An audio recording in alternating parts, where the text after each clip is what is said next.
ஹாய்மா, வாங்க நம்ம இப்போ ரசப்பொடி இடிக்கலாம். ரசப்பொடிக்கு என்னென்ன பொருள் தேவைன்னு பார்த்துடலாமா?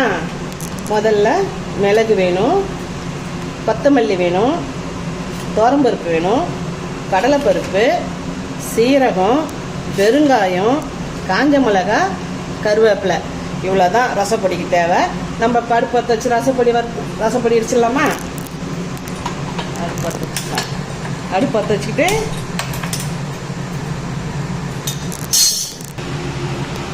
இப்போ மல்லி வறுத்துடலாமா? கொட்டி கை விடாம கிண்டிக்கிட்டே இருக்கணும்.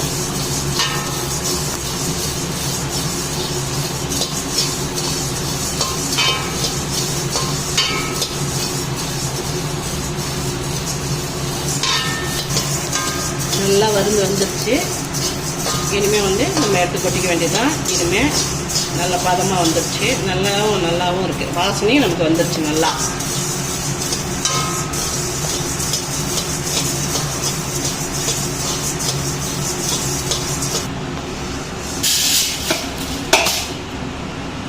எடுத்துக்கலாம்.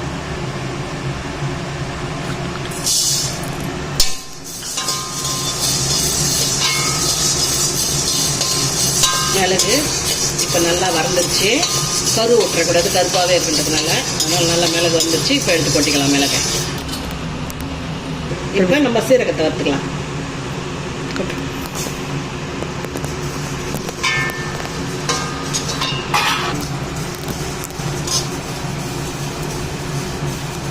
சீரகம் நல்லா வந்துருச்சு.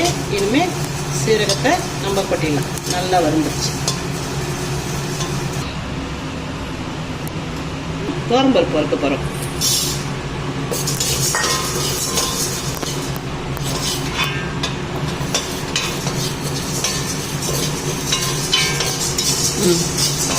இப்போ துவரம்பருப்பு ஒரு அரை வேக்காடாக வந்துருச்சு. இப்போ அது கூட கடலைப்பருப்பு சேர்த்தா ரெண்டும் ஒன்றாவே சேர்த்து வறுத்துக்கலாம். ஏன்னா கொஞ்சம் இருக்கு இல்லையா, அதனால ரெண்டையும் சேர்த்து ஒன்றாவே வறுத்துக்கலாம். நம்ம துவரம்பருப்பு வறுத்து கொஞ்சம் லேட்டாக ஆகும், அதனால முன்னாடி அதை வறுத்துக்கிட்டோம் கொஞ்சம் தூரம். அப்புறம் இதை கொட்டிக்கிட்டோம். இப்போ நல்லா வந்துருச்சு. துவரம்பருப்பும் கடலைப்பருப்பும் இப்போ நல்லா வந்துருச்சு. இப்போ எடுத்து அதோட சேர்த்து கொட்டிக்கலாம். நம்ம நல்லா பார்க்கலாம் எவ்வளோ நல்லா பொன்னரமாக வந்துருச்சுன்னு. இப்போ நம்ம பெருங்காயத்தை போட்டுக்கலாம். நல்லா வானல் காஞ்சிருக்கிறதுனால எண்ணெய்லாம் இது நம்ம ரசப்பொடி கொஞ்சம் நாள் வச்சு யூஸ் பண்ணணும். அதனால் எண்ணெய்லாம் தேவைன்னா அப்படியே போட்டால் புரிஞ்சிடும்.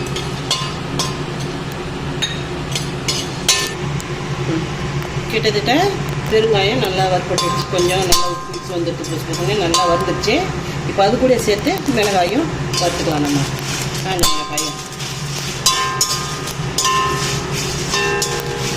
சும்மா கொஞ்சம் சூடு ஆக வரைக்கும் தான். இதுதான் இது சேகப்பாவே தான் எடுத்துக்கணும். கொஞ்சம் ஒரு ஆகும் இல்லையா, அதனால். இப்போ மிளகாவும் பெருங்காயமும் நல்லா வறுப்பட்டு நல்லா சூப்பராக வந்துருச்சு. இப்போ எடுத்து கொட்டிக்கலாம். இதை நம்ம பார்த்துக்கலாம். நல்லா வானல் ஹீட்டாக இருக்கிறதுக்கும் அப்படியே டக்குன்னு நல்லா மொறு வரும்.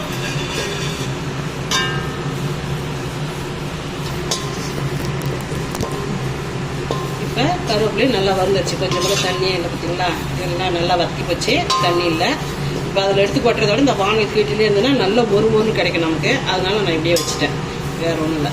சவுண்டு வருதுங்களா உங்களுக்கு? இதை பாருங்க, நல்லா பொறுன்னு ஆகிடும். நம்ம எடுத்து கொட்டி அரைக்கும் போது ஒரு 1/2 மணி நேரம் கழிச்சு ஆறின பிறகு இவங்களை எல்லாரையும் அரைச்சிடலாம். இப்போ நம்ம இதை அரைச்சி எடுத்துகிட்டு வந்துடலாம். மிளகாப்பூங்க நல்லா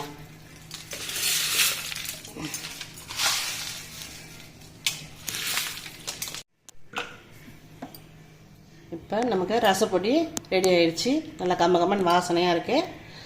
இப்போ அப்புறம் நம்ம யூஸ் பண்ணிக்க வேண்டியதான். சூப்பராக இருக்குது பாருங்கள். எடுத்து கொட்டிக்கலாம்.